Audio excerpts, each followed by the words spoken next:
Bismillahirrahmanirrahim. Assalamualaikum warahmatullahi wabarakatuh. Jumpa lagi di channel Titin Setiasi. Kali ini aku akan ikuti pengajian rutin mingguan malam Jumat di rumah salah satu warga RT 02, yaitu rumah Ibu Sri Yatmini dengan Ustazah Umi Rahmawati. Nanti videonya aku upload ya guys, saksikan, semoga bermanfaat.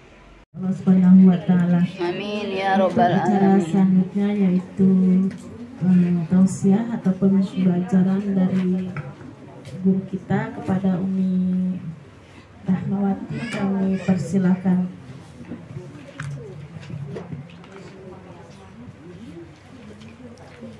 Bismillahirrahmanirrahim. Assalamualaikum warahmatullahi wabarakatuh. Waalaikumsalam warahmatullahi wabarakatuh. Alhamdulillahirabbil alamin. Wassalatu wassalamu ala asrafil anbiya'i wal mursalin wa ala alihi wa sahbihi ajma'in, amma ba'du. Asyhadu an la ilaha illallah wahdahu la syarikalah wa asyhadu anna Muhammadan abduhu wa rasuluh. Allahumma shalli ala sayyidina Muhammad wa ala alihi sayyidina Muhammad. Wallahu ta'ala fil Qur'anil Karim.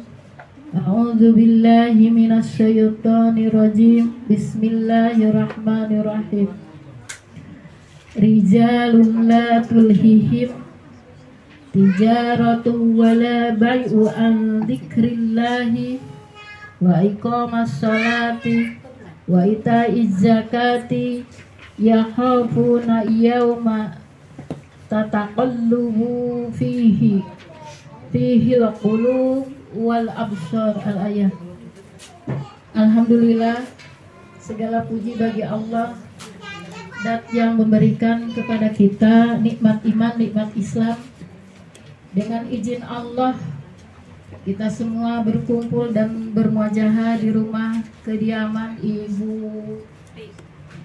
Pipit atau Ibu Sri Yatmini, ya, Bapak Sehun. Alhamdulillah beliau bisa menyediakan tempat dan waktu untuk bermajelis. Insya Allah mudah-mudahan Allah berikan keluarganya yang sakinah, mawaddah warahmah, putra putrinya menjadi anak yang soleh dan solehah. Amin. Alhamdulillah, kita panjatkan sholawat beserta syukur.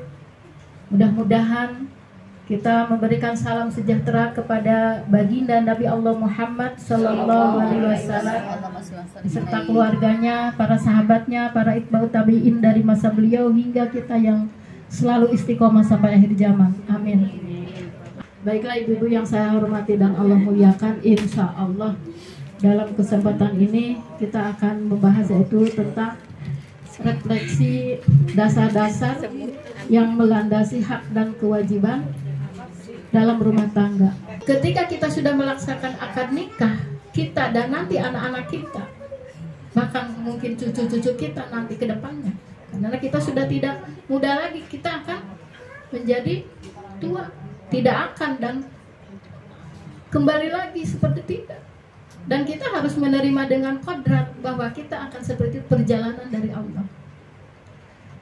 Setelah kita melaksanakan akad nikah, kita sudah dan nanti anak-anak kita, putra-putri kita. Satu yang harus kita dilandaskan dalam sebuah relasi keluarga yaitu menegakkan hukum Allah. Hududullah wa tilka bainahuma ar-rijalu. Jadi di situ penegakan hukum Allah dalam keluarga. Satu dah itu tegaknya hukum Allah. Ketika dalam sebuah keluarga kita yang kita sudah masuk, ada yang sudah masuk 23 tahun, ada yang sudah masuk sekian tahun dalam sebuah rumah tangga. Satu, kita berintrospeksi, merefleksi diri, apakah kita sudah belum tegaknya hukum Allah? Apakah kita sudah belum tilka hududullahu bainahuma, sudah belum? Apa penegakan hukum Allah tadi dalam Al-Quran? Ya. sudah dijelaskan. Yaitu tadi Quran surat 24 ayat 37. A'udzu billahi minasyaitonir rajim. Bismillahirrahmanirrahim. Rijalun la tulhihim tijaratu wala bai'un. Satu, sifat dari seorang laki-laki sebagai qawam, sebagai untuk penegakan hukum hudud, wa tilka hududullahu bainahuma. Ya. Sifat dari seorang laki-laki atau seorang suami, kata Allah, tidak dilalaikan dengan tijarotun, tidak dilalaikan dengan perdagangan, wala bai'u, kedua tidak dilalaikan dengan jual beli, an-dzikrillah, dalam mengingat Allah. Jadi ketika penegakan hukum hududullah dalam sebuah keluarga, sifat dari seorang laki-laki atau sifat dari seorang suami tidak dilalaikan dengan dunia. Jadi ketika dunia menguasai, datang ke mereka, tidak dilalaikan untuk mengingat an-dzikrillahi, tidak melalaikan untuk mengingat Allah, karena itu adalah sebuah dasar. Kalau dalam sebuah keluarga tidak ada dasar hukum untuk mengingat Allah, tidak akan terjadi keluarga yang sakinah. Maka ketika tegaknya hukum Allah, maka si suami memberikan pemahaman ilmu kepada istrinya. Wahai istriku yang tercinta, ketika dalam sebuah rumah tangga, ketika dalam sebuah lingkungan masyarakat bertetangga, nih, kenapa? Ketika kita dalam sebuah lingkungan masyarakat, dalam sebuah bertetangga, kalau kita tidak menjaga sebuah perahu, sebuah mahligai, sebuah nakoda, pasti kebocoran akan terjadi. Kebocoran dari mata, pendengaran, dan hati dalam tingkah laku. Maka Allah mengingatkan dalam Al-Quran surat 24 masih, ayat 28 sampai 27 sampai 29, coba lihat. Wahai orang-orang yang beriman, janganlah kamu memasuki rumah yang bukan rumahmu sebelum meminta izin dan memberi salam kepada penghuninya. Yang demikian itulah lebih baik bagimu, agar kamu selalu ingat. Nah, satu dulu. Satu, ketika suami mengingatkan kepada istri. Kenapa? Karena ini ada apa? Banyak sekali timbul fitnah. Maka ketika suami memberikan kepada istri pembinaan, pengilmuan supaya istri-istri itu menjadi taat, menjadi takdim kepada suaminya. Kenapa? Karena istri itu sangat mudah untuk meraih surga Allah. Tidak usah kita perang, tidak usah kita keluar rumah, di dalam rumah akan mendapatkan surga. Cukup dengan taat, takdim, taat kepada suami, sholat, puasa. Maka suami memberikan nasihat kepada istrinya dalam Al-Quran. Quran surat 24 ayat 27. Ayat pertama, ya. Bagaimana memberikannya? Wahai istriku, janganlah engkau memasuki rumahmu sebelum meminta izin dan memberi salam kepada penghuni rumahmu. Pertama, suami memberikan fatwanya kepada istrinya. Kenapa? Karena takut istrinya terkena api neraka. Karena takut nanti di yaumul akhir istrinya meminta pertanggungjawaban kepada suaminya. Ya Allah, nggak pernah tuh suami saya memberikan tahu bahwa saya ketika masuk ke rumah orang harus memberi salam. Nggak pernah mengajarkan hal seperti itu. Maka suami akan dihisab oleh Allah.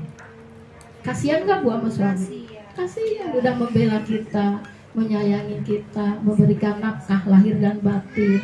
Bahkan suami kepanasan, kehujanan, dia tidak berkeluh kesah karena untuk istri tercinta. Maka pertama, kata suaminya memberikan kepada istrinya, janganlah engkau memasuki rumah-rumah orang sebelum memberi salam atau izin. Yang demikian itu apa kata Allah? Yang demikian itu agar kamu selalu ingat kepada Allah. Satu itu yang dinasihatkan oleh Allah kepada kita. Dan Allah menyuruh karena suami ini adalah sebagai ulil amri dalam sebuah keluarga, sebagai pimpinan dalam sebuah keluarga, sebagai watilka hududullahu bainahuma, yang menegakkan hukum Allah dalam sebuah keluarga. Satu, kata suami, jangan memasuki rumah tanpa izin atau tanpa memberi salam. Assalamualaikum, udah 3 kali, nggak ada, udah balik lagi. Ya.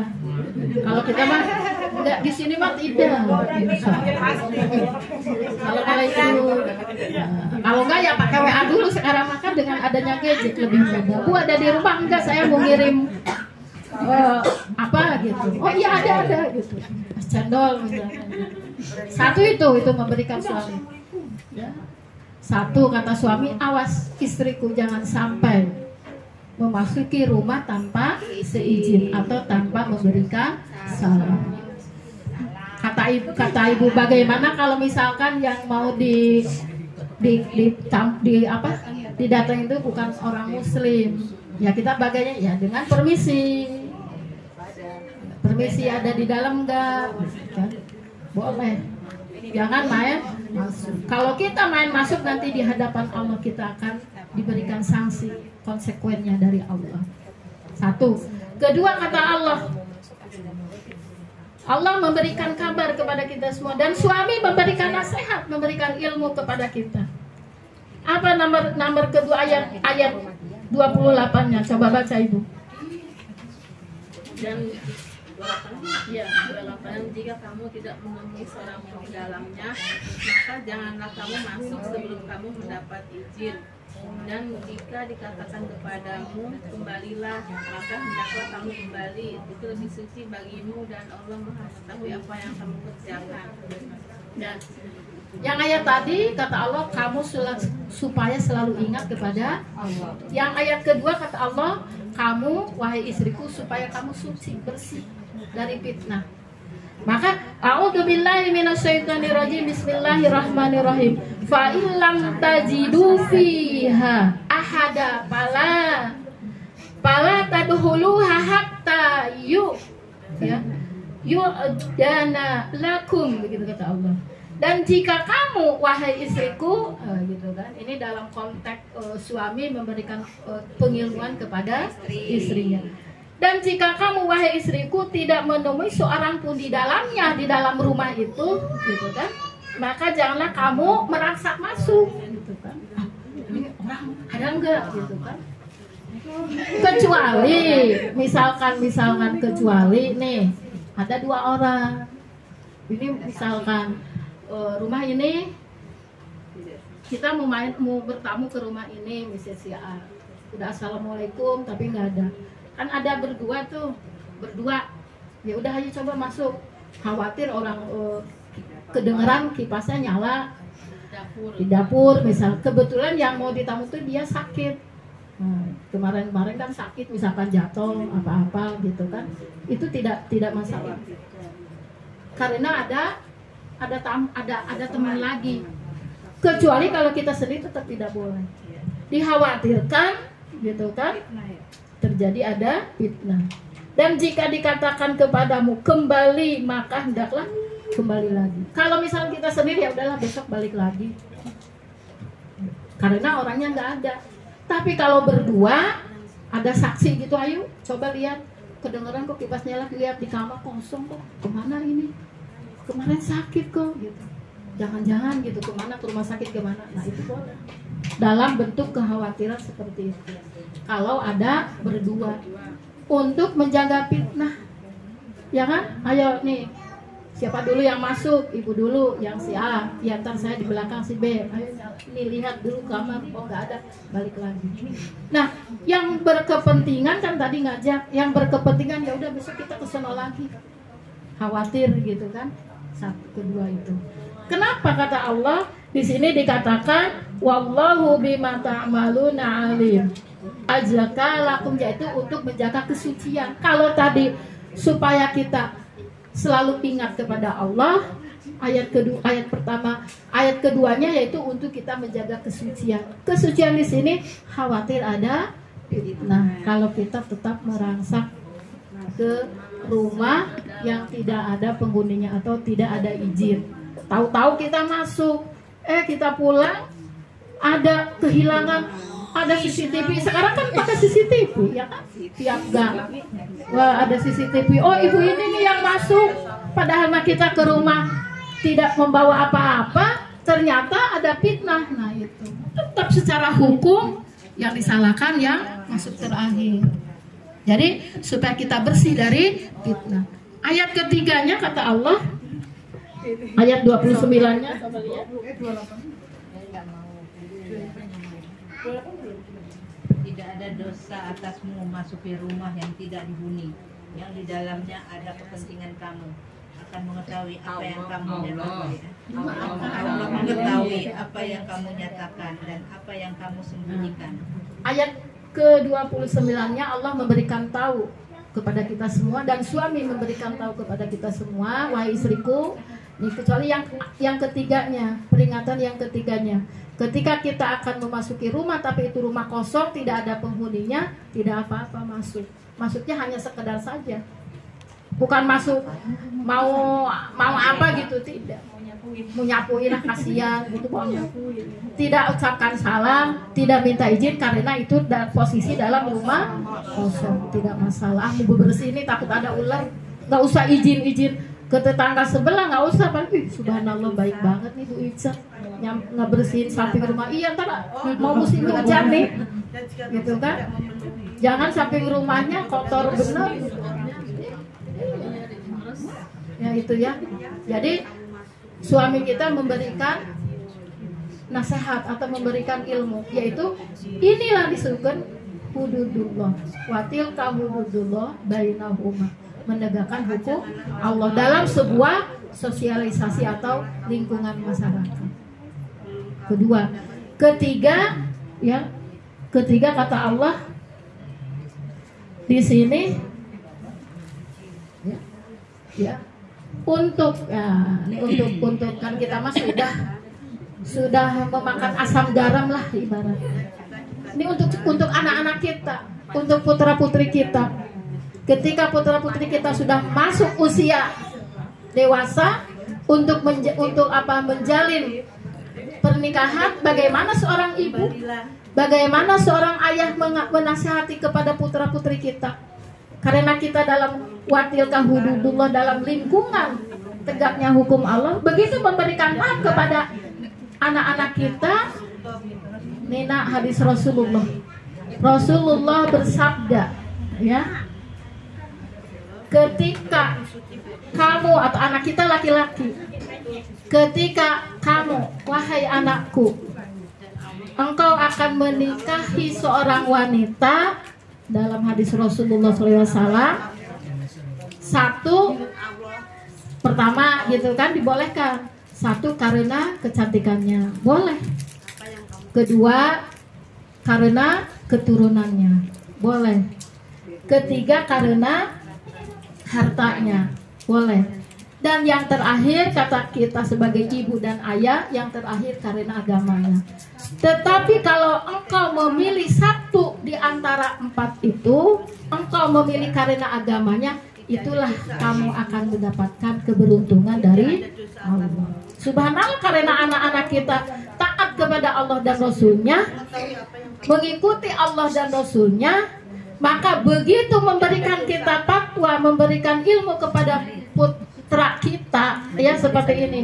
Ibu Adnan atau di sini banyak yang mempunyai anak laki-laki, memberikan tahu kepada anak-anak memang 4 hal. Satu yaitu adalah kecantikannya, kedua adalah keturunannya, ketiga adalah hartanya, dan yang keempat terakhir adalah agamanya. Engkau memilih agama karena engkau adalah agama Islam, maka itulah yang terbaik. Kenapa kita memberikan ilmu atau memberikan pemahaman kepada anak-anak kita? Karena di zaman sekarang banyak sekali, ya. Karena ada apa? Ada medsos, ada apa? Ada dunia maya, banyak ya yang nikah dengan beda agama.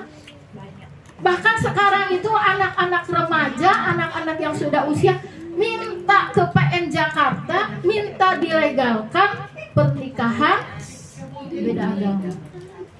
Paham? Sampai ada filmnya. Ya.